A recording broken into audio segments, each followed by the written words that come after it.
மரியாதைக்குரிய சகோதரர் நைனா நாகேந்திரனுக்கு நாங்களும் பார்த்துக்கிட்டே இருக்கோம்.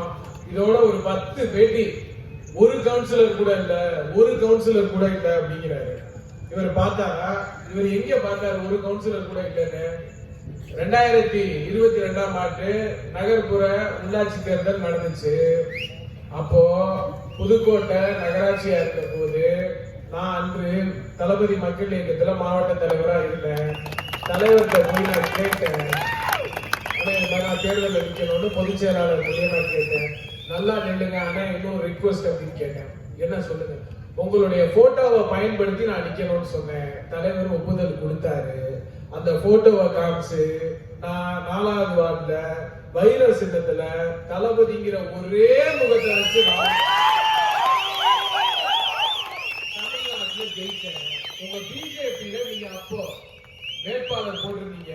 என்னை எதிர்த்து சுப்பிரமணியன் ஒருத்தர் நின்றாரு. அவர் எவ்வளவு தெரியுமா ஓட்டு வாங்கினாரு? 14 ஓட்டு வாங்கினாரு.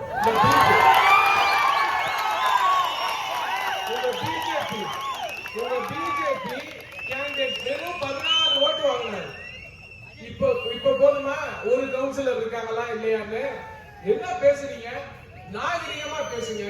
ரொம்ப என்னமோ பொருட்டு இல்லைங்கிறீங்க, ஆள் இல்லைங்கிறீங்க. தேர்தல் முடிஞ்சதுக்கு அப்புறம் பாக்குறீங்களா யாரு பொருட்டு யார் ஆள் இல்லை? என்ன பேசுது? எங்க தலைவரோட ஒரே சொல் டீசன்ட் அப்ரோச்.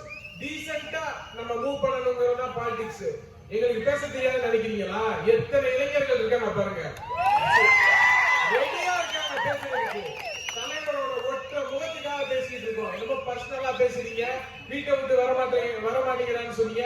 இவரெல்லாம் நீங்க எங்க இருந்தீங்க? மாநில தலைவர் ஆனதுக்கு அப்புறம் தான் பேட்டியை பிடிச்சிங்க. ஏதாவது ஒரு கண்டென்ட் கிடைக்கணும்னா என் தலைவரை பத்தி தான் நீங்க பேசுவீங்களா? என் தலைவரை பத்தி பேசினாதான் உங்களுக்கு அந்த ஒரு லைம்லைட் கிடைக்குமா? நிறுத்திக்கங்க. இந்த கவுன்சிலர் ஒரு கவுன்சிலர் கூட இல்ல. இந்த டாபிக்கை விட்டுருங்க. இதோட நைனா நாகேந்திரன் அவர்களே இதோட நிப்பாட்டிக்கங்க. நான் மட்டும் இல்ல, என்னோட சேர்ந்து நகராட்சியில இன்னும் 2 பேர் ஜெயிச்சாங்க. பூக்கடை மோகன், காந்திராஜ், நிறைய பேர் ஜெயிச்சிருக்காங்க. அதே மாதிரி ஊரக உள்ளாட்சியில தலைவரோட போட்டோவை மட்டும் வச்சு 129 பேர் நாங்க ஜெயிச்சோம். ஒரு கவுன்சிலர் இல்ல, இதோட 10 தடவை சொல்லிட்டீங்க. என்ன பேசுது?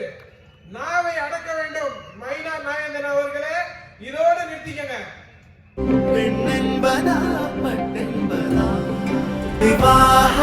மணப்பெண்ணின் பிரத்யேகமான திருமணம் விவாஹா தி சென்னை சில்க்ஸ்.